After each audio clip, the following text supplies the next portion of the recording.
अर्जुन धनुष्यबाण, तलवार, कवच आदी बरोबर घेऊन वेगामध्ये इंद्रकील पर्वतापाशी पोहोचला. सर्व शस्त्र अस्त्र त्याच्याकडे आहेत. त्या पर्वतावर तो गेला. एकदम थांब असा त्याला आवाज झाला. म्हणून त्यांनी इकडे तिकडे पाहिलं. एक महातपस्वी तिथं बसलाय. हे शांतीचं स्थान आहे.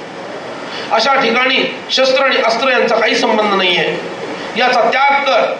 अर्जुनानं केला का? त्याला काय चरखा बहादर चावला होता त्याग करायला? तशीच शस्त्रास्त्र जवळ धरून ठेवली. 4-5 वेळा त्यांनी सांगितलं शस्त्रास्त्राचा त्याग कर, त्याग कर. ह्याने केला नाही.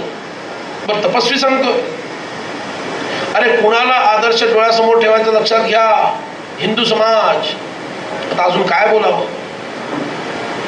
त्यांनी सोडलं नाही. तपस्वी चिडण्याच्या ऐवजी प्रसन्न झाला. कारण तो इंद्र होता. वेश बदलून आलेला इंद्र होता. आणि मूळ रूपामध्ये इंद्र प्रकट होतो आणि म्हणतो वरब्रूही, मी तुझ्यावर प्रसन्न आहे. क्षत्रियानं कधीही शस्त्रास्त्रांचा त्याग करायचा नसतो. आतले शत्रू मारण्यासाठी माळ आहे, बाहेरचे शत्रू मारण्यासाठी माळ नाहीये.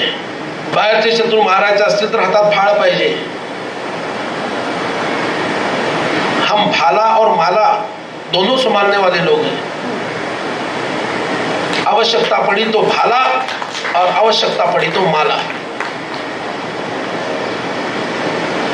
हा एकतर्फीपणाच हिंदूंच्या विनाशाला कारण ठरलाय. 800 वर्ष ह्याच्यातच गेली आमची मूर्खपणा करण्यात. तू क्षत्रिय आहेस, तू शस्त्रास्त्रांचा त्याग केला नाहीस, हे मला फार आवडलं.